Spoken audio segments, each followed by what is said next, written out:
All right. Good afternoon, everyone. Welcome to the Mean Gene Show on a Saturday, April 19th, 2025. The NBA playoffs have officially started after a great 10 versus 8 seed matchup last night. The Heat becomes the first 10 seed to get into the playoffs under the new play in format. And just as I had predicted, the Memphis Grizzlies, John, this thing is really playing out the way I uh, thought it would, play out. The Memphis Grizzlies and John Morant, they move on to capture the 8th seed in the Western Conference over Anthony Davis and the Dallas Mavericks last night. I know our friends up to the north who sometimes I really don't care about up there, mainly those Dallas Cowboy fans, but that's a whole nother topic, right?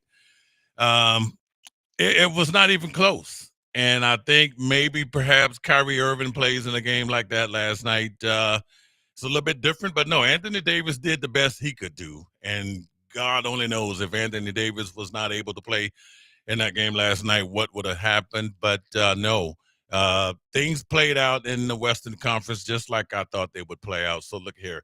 I am more than excited that the NBA playoffs are set. We're going to be talking about the NBA playoffs in the first couple of segments of this show. And then, of course, I am wearing a Rockets jersey. I mean, it's only appropriate, okay? Rockets and Warriors game one tomorrow night at the Toyota Center.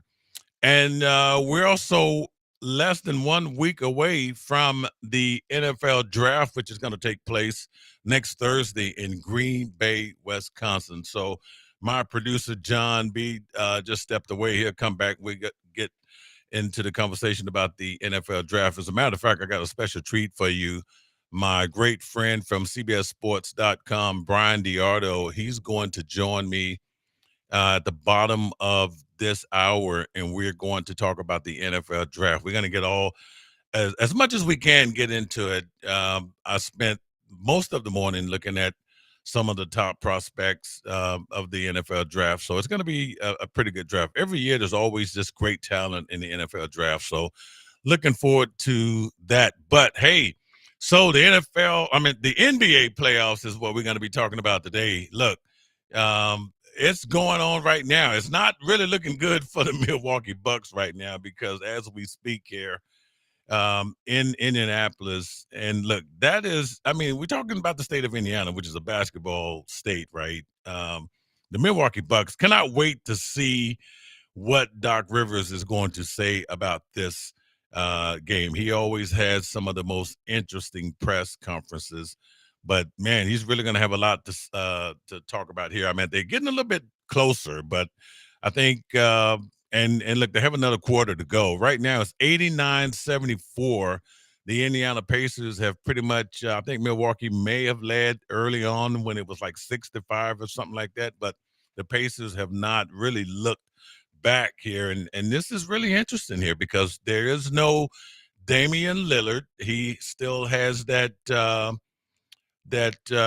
injury there that they're looking at. They might be bringing him in for maybe a game three, but you can tell right now Giannis is the only offense that the Milwaukee Bucks have right now. No one else is really able to contribute for this Milwaukee Bucks offense is Giannis Antetokounmpo. So they are definitely missing Damian Lillard, which I think they could have him as this series move on. But Indiana is doing what they're supposed to do. In these 4 or 5 matchups here over in the East, you usually get a better matchup than as far as a competitive matchup is what I'm trying to say. But it's not over. I mean, we still have another quarter to go. And it seems like the Pacers have a pretty good stronghold here on Milwaukee, but this game is not over yet, so we will see. But I'm just Rick Carlisle is a coach that has won an NBA championship. He was with the Indiana Pacers, and then he went on with the Dallas Mavericks, won that championship, and then he gets hired back with the Indiana Pacers. He's a damn good coach. So is Doc Rivers. You got 2 coaches that have won NBA championships, so they know something about the playoffs. So we're not going to panic right now, but it was looking pretty ugly for the Milwaukee Bucks, and now it looks as if we're going to see what this second quarter I'm sorry, the fourth quarter is going to look like. So anyway, um, we're gonna talk about these playoffs, man. It's so exciting here. This, like I said, this is the excitement of an exciting time of the year. So I'm gonna go over the matchups here, uh, the schedule. There's a couple of games that's gonna be happening here tonight, today, tomorrow. I think. John, TNT, or I don't know who started this, but they used to call this like 40 games and 40 nights. I think it's a little bit more now. But I can say this, though. I was not a fan of the play in tournament like when they first introduced this a couple of years ago. But now I am. And seeing that the Miami Heat is like the first team to be a 10 seed to actually get in, they, solidify the 8 seed. I'm on board now. I mean, it really became exciting watching that game last night between Miami and Atlanta. I mean, it just really it's not really a playoff game, but it really felt like it. Yeah, they feel like playoff games. I mean, and they're supposed to. These teams are fighting in like a in almost like a game 7 style, feel instantly. Like they're thrown into that kind of feel, and that's why I do like it, because if you're on the back end of the playoff, you're a 7 or an 8 seed anyways. Like why shouldn't you have to fight? You didn't really, you didn't earn like a 2 seed or a 3 seed. Like you're at the back end anyways. Like you're probably pretty even with those teams. Like let's fight it out. Let's see who makes. I think it's like an extra. It's like what is it? Like a preview to what you're gonna get in these big series coming up. Game 7 type of feel all right off the bat before it even go. It's exciting. It is exciting, and in the Miami Heat Atlanta Hawks game, this game goes into overtime here. The Heat wins 123-114 there, and I tell you what it does too. I mean, because look, Miami is just one of those teams there. Look, they look that whole storyline with the Miami Heat, Jimmy Butler. We all know what happened in the before the trade deadline. What happens with Jimmy Butler and Pat Riley, and who was going to win the battle of those two. Butler was adamant he wanted to get out of there, and Pat Riley was adamant that he's not going to let him get out of there. And then he let Butler get out of there. Butler goes to the Golden State Warriors. We'll talk about that team and their matchup with the Houston Rockets. But looking at Miami, everyone thought Miami was pretty much left for dead there. They got themselves all the way down to not to the bottom of the Eastern Conference, but they get down to that 10th seed. And like we just mentioned, no one has ever, uh, got into the tournament. Got into the playoffs at the 10 seed there, and they get in. And Miami is a dangerous team. They have played, got themselves in the playoffs as that low seed, and I tell you, man, they are a well coached team. Eric Spoelstra has been there; he's won those championships, albeit it was with LeBron and Wade and that super team that they had a couple of years ago. But man, look, Tyler Hero, what a name! What a name for a player like Hero, right? He goes in there and Bam Adebayo. This Miami Heat team is really going to be a good team, and look, they're going to go up against the Cleveland Cavaliers here, and that series is going to get underway on Sunday. And one thing I do like about the play-in, John, is that look, Cleveland's been sitting there. They've been, Cleveland uh, best record over there in the East. They've been sitting for a while. They don't play this game until tomorrow night on TNT. And Miami, some of these teams that are playing these play-in games, they have played games. Miami has already played 2 games, 2 extra games since the regular season ended. And don't be surprised. I'm not saying they're going to win the series, and I do have my first round series picks, which I will be making here before this show is over with here. And it's just tough to really pick right now who I think is going to win the NBA championship. It's just too many damn games in front of us for me to even go that far. I can't do it right now, but I will pick the first round. And then when the second round come, I would pick the second round. I mean, I can do that, right? Yeah.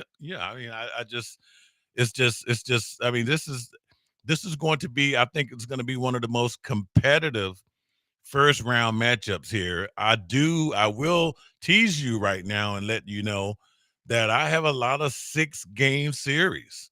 I do. I just think the matchups. I did my homework. I looked at some of the series matchups between some of these teams because they've played each other 3 or 4 times already this year, and all those are it's not indicative of what's going to happen here in the playoffs. And remember, some of these teams look completely different now because of what happened during the um trade deadlines.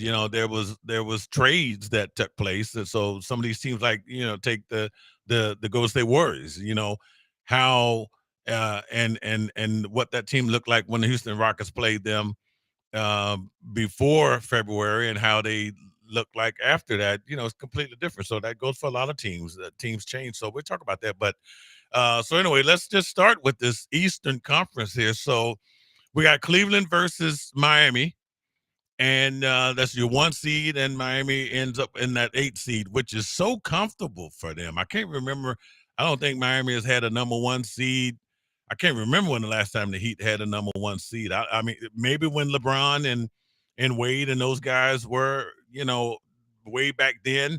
But for the last few years, man, Miami's been playing from the bottom, and have somehow, they found themselves in the NBA Finals a couple of years ago. So this is not unfamiliar territory with the Miami Heat. The only thing different about this Miami Heat team now is that they will be without Jimmy Buckets. Okay, there will be no Jimmy Butler with this Miami team, but this is a new team. This is a team that has different players now. They have Khalil Ware, the rookie, who the guy looks so much like Victor Wembanyama that is just scary.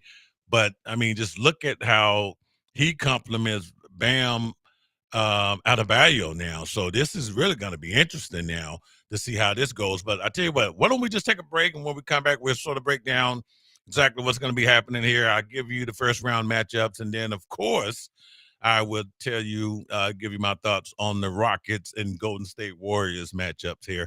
You listen to the Mean Gene Show right here on ESPN 97.5 H Town.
You're listening to the Mean Gene Show on ESPN 97.5 and 92.5. for the Veritex Community Bank Studios. Here's Mean Gene. All right. Well, when I thought things were going to get better for the Milwaukee Bucks, but it doesn't look like it. Okay, 7 minutes, 26 seconds left to go in the fourth quarter, 104-85. The Bucks just don't have any help. It's all Giannis versus the Pacers, and we're gonna see what's gonna happen here as the crowd counts down the full 12 seconds for Giannis to shoot his free throws. It's always funny. They only do that when he's on the road.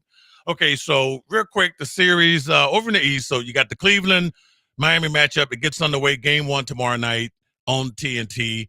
The other series, the 2 versus 7, is the Boston Celtics, Orlando Magic. That also gets underway tomorrow, 3:30 Eastern on ABC. And we have, this is going to be a good series here, okay? How about the Detroit Pistons? Wow. The Pistons, the 6th seed, they will take on the New York Knicks. We're going to see that tonight here. As a matter of fact, that's going to be 5 p.m. Central Time, 6 p.m.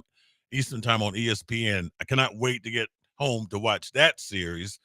And, of course, the game we're watching now, the 4-5 matchup here. Game 2 of this series, and this is where we're going to have basketball until Christmas. No, I'm just kidding. Until June, right? So there will be playoff basketball all the way until June, okay? That's when the NBA Finals is going to be done. I mean, there's going to be a playoff game pretty much every night. All right, things will slow down once you get to the conference finals, but you can expect to see for the next 2 weeks here, what's left of April, all of May, there's just going to be a game on every night, okay, which is exciting. But game 2 of this Milwaukee series, all right, so, and this is funny, John, because look, they're playing in Indianapolis right now, all right? The game 2 is Tuesday night, all right? So I don't know what the hell they're going to be doing tomorrow night. I don't know what they're going to be doing Monday night. But game 2 of this series, and this is what, I mean, this is NBA. This is marketing. This is stretching things out. But you would think that they're not doing anything for the next 2 days. So you play game 1 on Saturday, and you don't play game 2 until Tuesday night. And we had this conversation every year. Why the hell do they stretch these games out? And it could be a total different series. You know, Pacers got the momentum tonight. You know what? I want to play Milwaukee again tomorrow night and beat the brakes off of them again. Yeah, you want to. Yeah, if you're beating the brakes off them, you want to get out there on that court as soon as possible. Exactly. If I'm not mistaken, that's games 1, 2, and 3, right? Or is it? They stretch it out here. Look, Uh-huh. Game 1 today, right? They play game 2 Tuesday. Game 3 is next Friday. So I mean, and it's all because of the networks. You know, this year is a little bit different. You got ESPN involved, you got NBA TV involved, and you got ESPNU. I don't think they have the true TV like they do with the NC2A tournament. I don't think there's another network. No, I don't next think so. year there will be more networks. I think NBC is back into the picture next year because the TNT crew with Charles, Ernie, and those guys, they're moving over to another network. So I thought they were going to ESPN, right? Yeah, they're going to. Yeah, but NBC is back into the picture. I do believe, and I think there's another network. I think Amazon is into the is into the picture. That doesn't surprise me. So I mean, but it's all about the money and the marketing and where the advertising dollars are coming from. So over in the Western Conference, okay, you have Oklahoma City and Memphis. Memphis, who just beat Dallas last night. Game 1 of that series is going to be tomorrow on ABC, 1 Eastern time. Okay. And the series I'm going to be talking about here in a minute. Okay. The Rockets and the Golden State Warriors. Okay. That will kick off tomorrow night on TNT. So Charles will be in town. And Charles, unlike San Antonio, we don't have any fat women here in Houston. Okay. I don't know what Charles is going to say. Charles likes Houston. I think you're blind. He's getting maybe we do. Maybe some, but San Antonio, yeah. Yes, okay. I got you. A different story. Okay. So Lakers and Minnesota, the 3-6 matchup. That is going to be tonight on ABC, 8:30 Eastern time on ABC.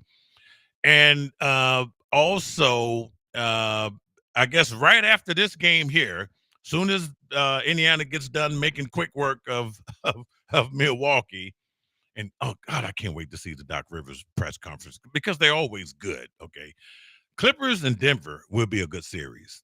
Don't fall asleep on the Clippers. If hopefully you haven't. Clippers is the 5 seed. Denver is the 4 seed.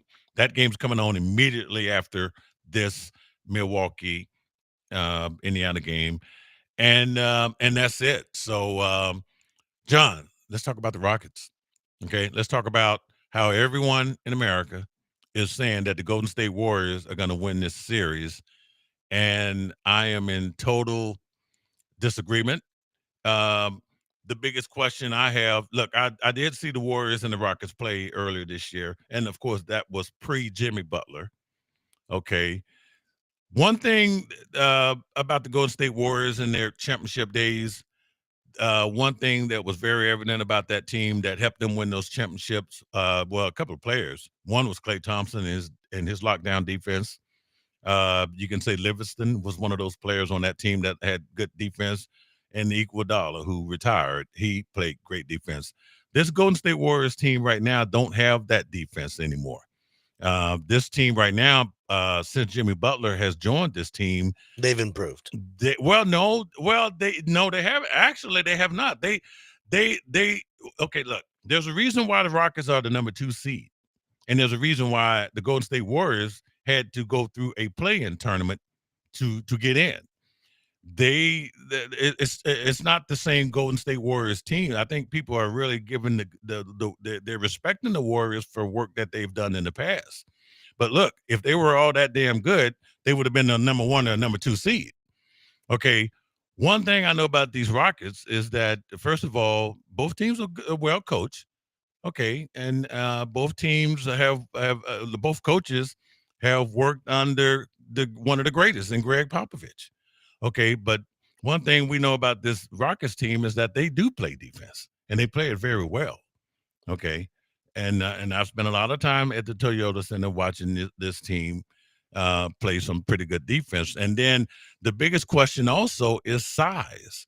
Golden State right now, since acquiring Jimmy Butler, that's the starting lineup right now for the Golden State Warriors, and what it has been over the last few weeks is Curry, Steph Curry, Green, Brzezinski, Moody, and Butler. That is a small lineup, okay?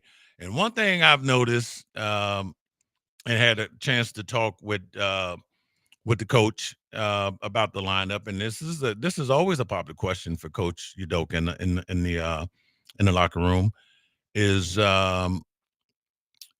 playing Adams and Şengün. Those are big guys, and one thing about Steven Adams is he would clean everything up on the rim. One of the best rim protectors I've ever seen. Did it with Oklahoma, did it with Memphis, and John, I know you got a sound bite. You got something from the coach? Let's hear it. Golden State has off-ball movement and mid screens as they said. Will that affect how much you play the double big lineup, or will you try to force them to change their lineup according to what you have on the court? No, we'll still play ours. I think we do some things that we can do to hide certain matchups or put people on specific guys for them. That off-ball action and what they do is very unique, and it can hurt you in a lot of different ways, not just with the big lineup out there. And so what we want to do is obviously impose our will on the glass and being big with our lineups, which we have done, and it's no different against them. Yeah, he's right about that. And you get gravy. You get as Shaq and them like to say, barbecue chicken, right? You get points from Adams that you don't expect to get, And I've seen that lineup. I've seen those guys play as much as 20 minutes on the court together and be pretty productive without even getting into foul trouble. Usually, I remember one game I covered, they played, neither one of them had a foul until the fourth quarter. So they play good discipline ball, so I think that's going to be a problem. Now, on the other hand, here, and if I'm going to scout this game and give the Rockets, some tips and suggestions, not that they need anything from me because these guys know what the hell they're doing. Jonathan Kuminga has not really been his playing time has really been impacted since Jimmy Butler has been part of this team. This guy was averaging about 20 points, um, before Jimmy Butler came on. But more specifically against the Rockets, and this is pre Jimmy Butler and the games that they played. The game they played in December, Jonathan Kuminga had 20 points versus the Rockets. And then a month earlier in November of 24, Jonathan Kuminga had 23 points. So if I'm Steve Kerr, knowing that size is going to be a problem and knowing that Coach, Udoka is probably going to go big, I can guarantee you that Jonathan Kuminga is going to have a role in this series. And I know the Rockets know this, but I can tell you, Jalen Green, Jabari Smith, uh, and Ahmed Thompson, the Rockets are going to be a problem for the Golden State Warriors. Okay, and like I said, there's a reason why the Rockets are the number 2 seed. This team uh, went on a 6-game slide, and they kind of went up and down. They never, no one got anywhere close to Oklahoma City Thunder. We all know that, right? Oklahoma just, but the Rockets went what 2, 3, 4, 5. I don't know if they ever hit the 6th spot, but they looked pretty bad at one particular time. Got themselves all the way down at that, hit that 6-game sled. But right there when it counted, they ran off 9 in a row, I think. And look where they are. What was that? What's that saying, John? Put some spec on these guys' name, man. They look, and this is a series I will call. All right. I got the Rockets winning this series. Okay. And I'm not taking anything. Look, Steph Curry is not just going to run around the Toyota Center and just hit these damn threes. Like, he's going to either see Dylan Brooks. Nobody likes Dylan Brooks if you're the other team, and I expect Dylan Brooks to be a pain in the ass to whoever, the best player of the opposing team is going to be.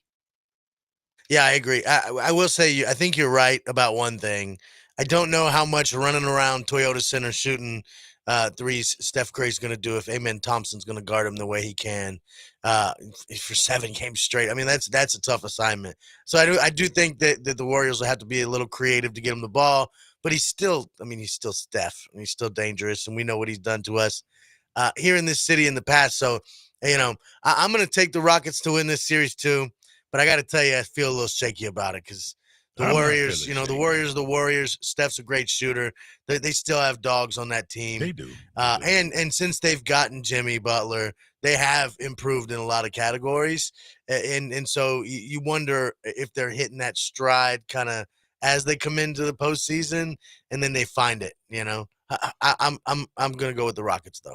All right, let's go with the Rockets. So how about we take a break here, and when we come back, we're going to talk some NFL football with our man from CBS Sports, senior writer Brian Diardo here on the Mean Gene Show, ESPN 97.5 Houston.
You're listening to the Mean Gene Show on ESPN 97.5 and 92.5. for the Veritex Community Bank Studios. Here's Mean Gene.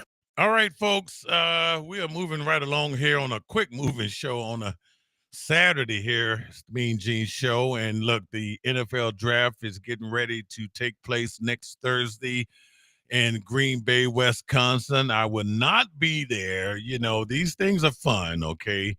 And it's not because I'm not a Packers fan or anything. I'm sure the Cheeseheads are going to represent well there. But look here, I cannot talk about the NFL draft unless I have an expert on. And as you know, if you've listened to our shows in the past, we have one of our great friends here from CBSSports.com. He's a senior writer, and he covers the AFC North, Pittsburgh Steelers, and those Bengals and Browns and Ravens. Brian DeArdo. What's up, Brian?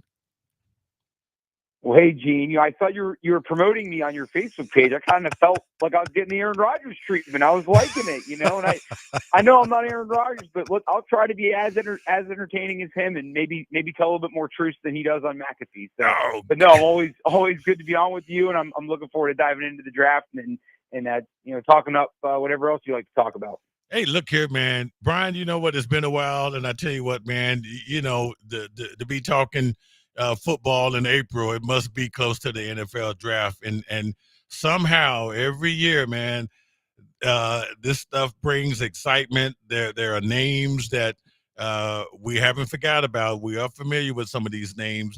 It's not always the names of these players, but it's the teams that usually have these top draft positions here. And let's just start with a team that especially for our listeners here in Houston here, because we got the Texans have been in this position before, but now it's one of our rivals here and the Titans here. The Titans have the first pick in this 2025 draft here. So what do you think? What's out there? What do you think the Titans are going to do? So about 99% of all the mocks and all the experts have them going with Cam Ward. And believe me, Gene, I'm actually making my mock draft now. It's almost done. It'll be fresh out tomorrow on CBS Sports. I'm about 80% done. And you believe me, I wanted to pick anybody other than Cam Ward to make my mock draft stand out from the thousands of others that are out there. But I think it's very, very safe to assume they're going to go with Ward. And I don't love the pick because I think Ward is the best of a weaker class of quarterbacks. I mean, his touchdown interception ratio was very good in college. His last year at Miami, his only year at Miami, his completion percentage was good. He's got all the things that you like statistically, and he seems like he's got a good head on his shoulders. But my thing is, they just drafted a quarterback a few years ago in Will Levis, and there's been he's kind of Jekyll and Hyde, right? When he's good, he's good. When he's bad, he's atrocious. And but I think he's good enough that you would give him another year. But Gene, I think the biggest reason why they're going to go with Ward is there's two reasons. A, how often are you going to be in a position to get the best quarterback in the draft? And B, Brian Callahan, let's face it, he's going into his second year. He has another year like he had last year. He's undoubtedly going to be on the hot seat. So if you're going to go down, why wouldn't you go down with your quarterback, right? He didn't draft Levis. He inherited Levis. He was already benched at least once last year because Callahan didn't have faith in him. So I just think for Callahan and his job security, he's going to go with Ward. He's going to build the offense around him. And I'm highly confident that will be the pick, but I'm not entirely completely 100% sold on that. Well, I mean, it's interesting because they had Mason Rudolph, and somehow the Steelers are able to get Mason Rudolph back. But Brian, what really puzzles me, and I want you to explain this to my listeners, because we look at these top 50 players in this draft, and sometimes, and then we look at the top teams that are drafting, and it only makes sense to me. Okay, these things don't add up. The top 50 players, and then when you look at the Titans pick, they that's not adding up, because Cam Ward is not the number one player on my top 50 list here, or on a lot of the lists that I have looked at, he's not even in the top 3. Right, but I think it comes down to how important the quarterback position is now in the NFL. You look at any team in the league that's had success. The quarterback position now is exalted to this place where if you don't have a franchise quarterback, you're not going to be in contention to win the Super Bowl, which is crazy because just 8 years ago the Eagles won with Nick Foles, and that was just 8 years ago. But the times have changed in just that short period of time. You look at the last two quarterbacks that were in the Super Bowl: Patrick Mahomes, Jalen Hurts. Franchise quarterbacks, guys that command salaries around $50 million annually. And speaking of money, you could see in the money these guys are getting the value that they have in this league. But you're right, like the Titans would be better served probably drafting, the top offensive lineman, right? Or maybe even Gentry. But the issue is they don't have an offensive line, right? Like that's the problem. They're hoping that. But the big thing, Gene, is, and I'm sure you know this draft is about depth. It's about quality. The running thing that I'm hearing is the guy you could get with the 35th pick is the same guy you could get with the 135th pick. So this isn't necessarily a top-heavy draft. So, yeah, I mean, if you're the Titans, you've got to hit on these picks. But you could take Ward, and then you've got to invest in, again, offensive line, running back, other positions. Because no quarterback is going to have success if you don't have a good situation around him. And that's why, as much as Levis has continued to make the mistakes in the pros that he's made in college, he hasn't had the best talent around him. So you can only do so much with what you have. So, yeah, I mean, with Ward, he's only going to be as successful as the pieces that the Titans put around him. And, yeah, and this gets even more interesting because the list I'm looking at here is a top 50 big board that has Travis Hunter as the, top player here on this top 50, and it has Cam Ward as number 9. But let's talk about Travis Hunter here, who seems to be one of the more interesting players in this draft. And he's also the Heisman Trophy winner. And let's talk about the Browns here. So what do you think the Browns do in this particular case here? And do they shake up this whole draft? Because they have a lot of needs here: quarterback, running back, linebacker, edge. I mean, what do you think they do? So this is interesting to me, really interesting, because them and the Giants have the next picks in the second round. So they both conceivably could go, top need or best player, which I think they both will do. I think the Giants will take Abdul Carter at 3, and the Browns take Hunter at 2. And then you could see the Giants to be trying to trade and get into the last spot in the first round. Like maybe they trade with the Eagles to get that quarterback. I see both of them, so I see Cleveland taking Hunter, the Giants taking Carter, and then both players maybe taking the best available quarterback that's left. That could be Shedeur Sanders. It will probably be Shedeur Sanders if the Saints or the Steelers don't take him, because then what I'm hearing is the Saints aren't really in on Sanders, even though you would think that they would be because of the Derek Carr injury and everything going on there. Right. And the guy they would have now if Carr was out was Spencer Rattler, who was spotty at best last year. So I see the Browns taking Hunter. I mean, Amari Cooper is still unsigned. They've got a nice complementary group there at receiver, but they don't have that guy. And I think, hey, when was the last time we've had a guy in the NFL star at both positions? I mean, Deion Sanders, but that was, he was what? He was a great corner who got time at receiver. And that's what I think that could be the flip for Hunter. I think he'll be a receiver that gets time at corner. But either way, you're getting a guy that can make an impact on both sides of the ball. So it's almost a 2-for-1 for Cleveland. And I think they'd be foolish not to pick him. And I'm very convinced they will, mostly because, like the Giants, they've got that first pick in the second round. And, hey, Jalen Milroe might be there. He'll probably be there. So you can still get your guy that can help you now while still possibly getting your quarterback of the future early in the second round. And I also think the Browns are okay where they are at now at quarterback. I think they actually like Kenny Pickett to a degree. I think there's things there that they like. They played against him when he was with the Steelers, right. And they had, I think Kenny was 1-1 against them or something of that nature. And so they have Joe Flacco, who they have had recent success with. So that's the direction I think they'll go, and I think it would be a very good pick for them to make that move.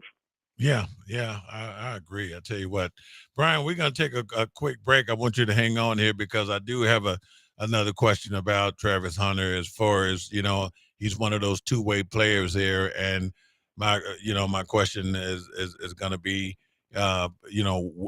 will he be drafted as a cornerback or a wide receiver? But we'll wait. We'll take this break. And when we come back, folks, you're listening to the Mean Gene Show right here on ESPN 97.5 H-Town.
You're listening to the Mean Gene Show on ESPN 97.5 and 92.5. for the Veritex Community Bank Studios. Here's Mean Gene. All right, folks, we are back here talking NFL draft with CBSSports.com senior writer Brian Diardo. And before the break, we were just trying to figure out, when and if the Cleveland Browns take Travis Hunter, would they be paying him as a cornerback or a wide receiver, Brian?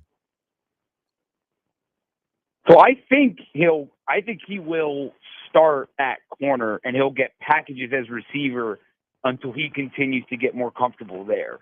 I think that's the play for them because it's much easier to have specific designs for him as a receiver, and then he can just start at corner right away. I think corners are his more natural position. And now at his pro day he did run routes because he wanted to prove that his route tree was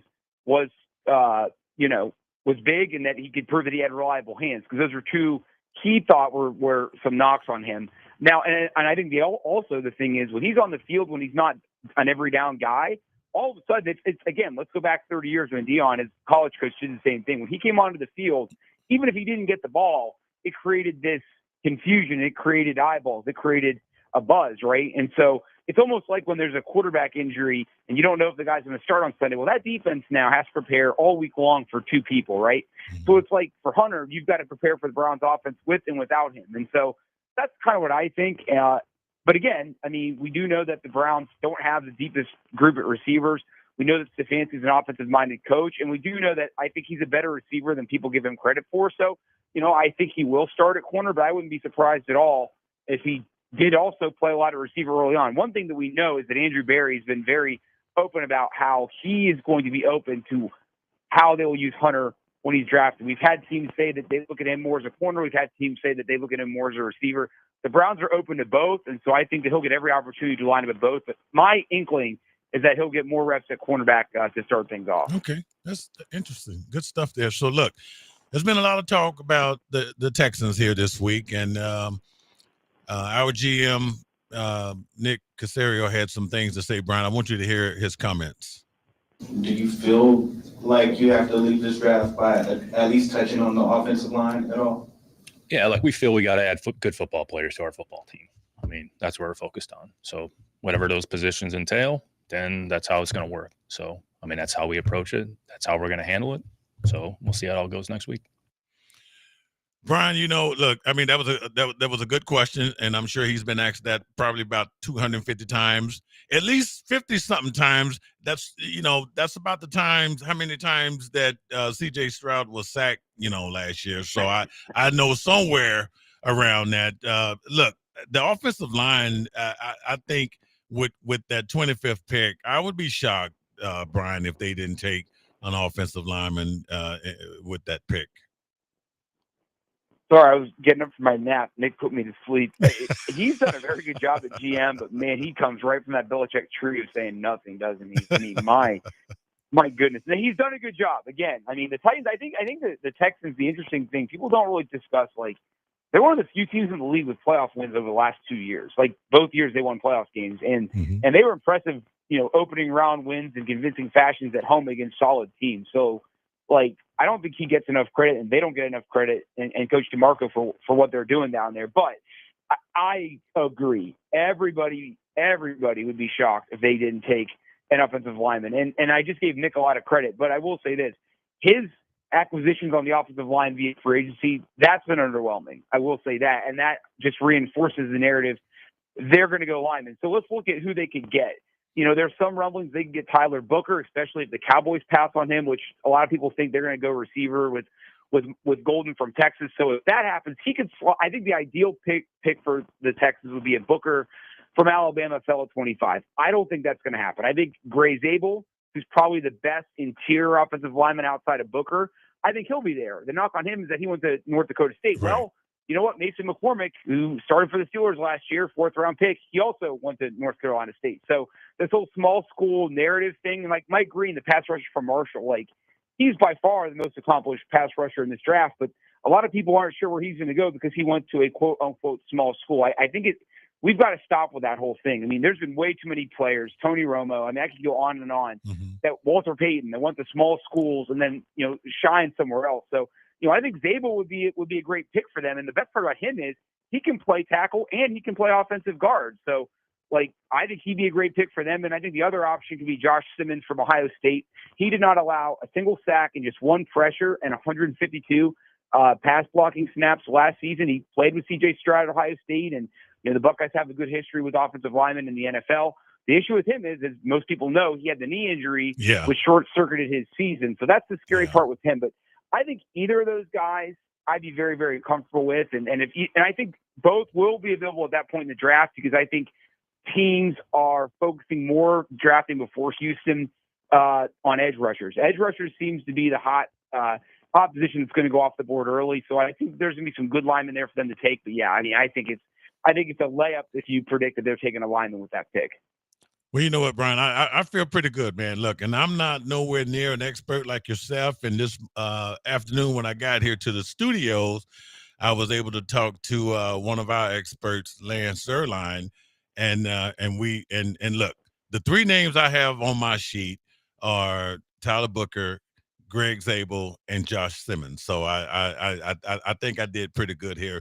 And he said the exact same thing about Simmons, with the knee injury, the tackle out of Ohio State. But look, and he also said the same thing you said about Booker. Look, if he was able to fall down that far, that is a steal. That would be, look, who wouldn't want any offensive lineman from Alabama, right? Exactly. Josh Connerly from Oregon, he'll probably be there as well too. So there's other options too if any of those guys aren't there. But I think at least two of those guys will, and I think Houston's going to fit pretty with that 25th pick as long as they take one of those guys. Great stuff, man. I tell you what, look here. So now, where are you going to be when the draft comes on next Thursday? I will be in my living room covering it and hopefully enjoying a Detroit-style pizza. That's my plan. I'm going to try to eat well, including tomorrow. Well, I'll eat bad tomorrow. My last little nugget I'm going to give you, though, is I think it'll be interesting if the Steelers, if they want a defensive lineman, and I think if their top guys like Harmon are off the board and Grant and Sanders is sitting there, it's going to be really interesting to see if they pull the trigger or not. Like, I think they're going to go defensive lineman if one of the top guys are available. But if not, do they go with Sanders? Because I think they may or may not get Rodgers. It creates that question mark. I think the narrative is the Steelers have a ton of comp picks next year, and they're going to use those comp picks on a quarterback. But to me, if he's there, it's going to be hard for them to pass that up because he's versatile. He would fit well in Arthur Smith's offense. And let's be honest, they have struck out a quarterback since Ben Roethlisberger's retirement. So that will be very interesting to see if that plays out that way. You're absolutely right. Brian, I tell you what, man, I really appreciate it. Thanks for stopping by, and we'll definitely get you back on here. We got to grade our papers, right? We got to see exactly who did well, who did poorly, and who is going to win this draft. So we look forward to having you back on here. Anytime. Thanks a lot, Gene. All right, no problem, folks. Brian DeArdo, CBSSports.com, senior writer here on the Mean Gene Show. He's a regular during the NFL season, and of course, we have more time when we do our NFL show, a 2-hour show coming up this fall. Looking forward to it. Look, so if you guys didn't know, I am always blessed to be in the presence of our own here, Lance Zierlein. He does a morning show Monday through Friday here on ESPN 97.5. If you need to listen. This guy is great. When it comes to talking about the NFL draft, he is on it, okay? I think he's done maybe 3 or 4 mock drafts, so you can go to the website. He also writes for NFL.com. I mean, when I walked in here to the studio this afternoon, he's in the room there. I thought he was in L.A. He's actually leaving tomorrow to go and do some work, John, for the NFL Network.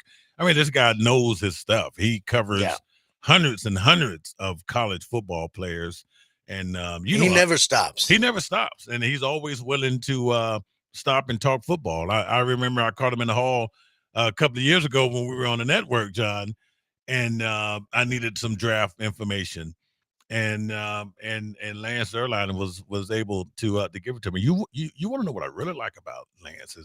His dad was a coach for the Pittsburgh Steelers, so offensive line coach. Well, right? yeah. Well, that's that connection that we really. Oh yeah. Yeah. So.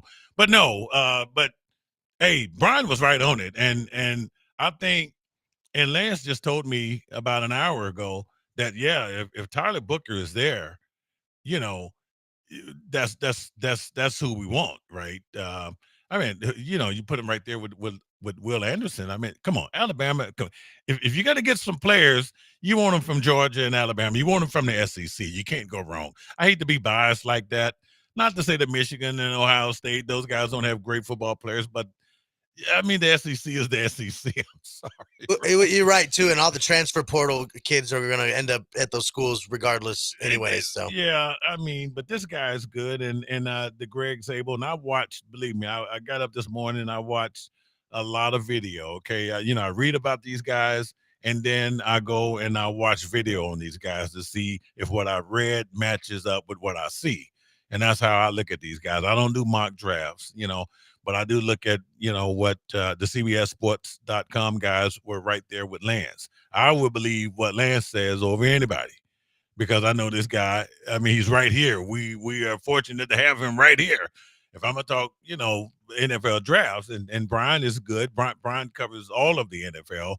But when it comes to draft, if you're not following Lance Erline, then I don't know who you're following. And Lance was the one that kind of changed my opinion on what's the guy's name? You know, the guy that comes on and everybody hates him. You talking about Mel Kiper? Yeah, that guy. Yeah, everybody Lance- hates Mel Kiper. Well, Lance changed my opinion of Mel Kiper. He said, "No, Mean Gene, you should listen. Mel knows what he's talking about." So anyway, He's got to defend his own people. yeah. You know. So my steal of the draft is not the running back Shinty, but Amarian Hampton is a running back from North Carolina. Look, enjoy the playoffs. Okay, we'll be back next week to talk about what's going to be happening. I will be at Game 2, Rockets versus Warriors on Wednesday night. John, as always, thank you so much. And I'm getting ready to go watch the Clippers and the Nuggets. So enjoy your weekend, folks. Happy Easter tomorrow. We'll see you back here next week on the Mean Gene Show, ESPN 97.5, H-Town. Courtney, you are so wrong, man.